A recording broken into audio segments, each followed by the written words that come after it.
I started my career as a general education social studies teacher. One summer I got a chance to learn a reading program to work with some of the kids that were struggling in our program. This is high school, and it was just so connected and so addicted to seeing the growth and knowing I was making an impact from the beginning to the end that got me really excited about that experience of bringing in and the empowerment of teaching somebody to read and seeing that feedback and hearing the thanks at the end of each activity and lesson with the small group that I was working with.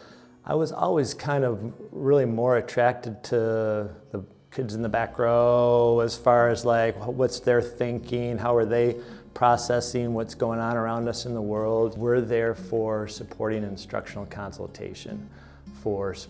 I see it broader than just targeting students with IEPs. I see it, working with all teachers to be able to help them see the margins of their classroom, understand that they can level the playing field for all kids and have the efforts for education in general. My role being focusing on students who may struggle a bit if there's not some special considerations put in to your instructional planning. A lot of different roles, a lot of different hats there. We are on the evaluation team, and we work with them there. I do a lot of classroom observations. I'll go into the classroom, see the environment, work with the teacher, all the teachers, and to make sure that as we're gaining more information in this evaluation, that they're able to process that to make adjustments within their classroom to be able to meet the needs of the student who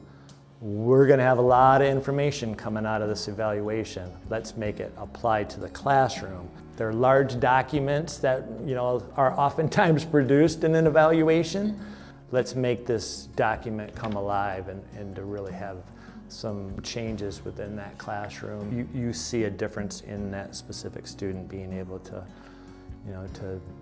feel more empowered that they can do things within the school setting, which is often they've never been able to feel success in that setting. As far as my generation looking back, things have changed a lot in our approach and the research behind working with students in inclusive settings, making sure that they, what you think of special education as your experience when you went to school may look a lot different. We want this to be an experience for them where they're not feeling like they're stigmatized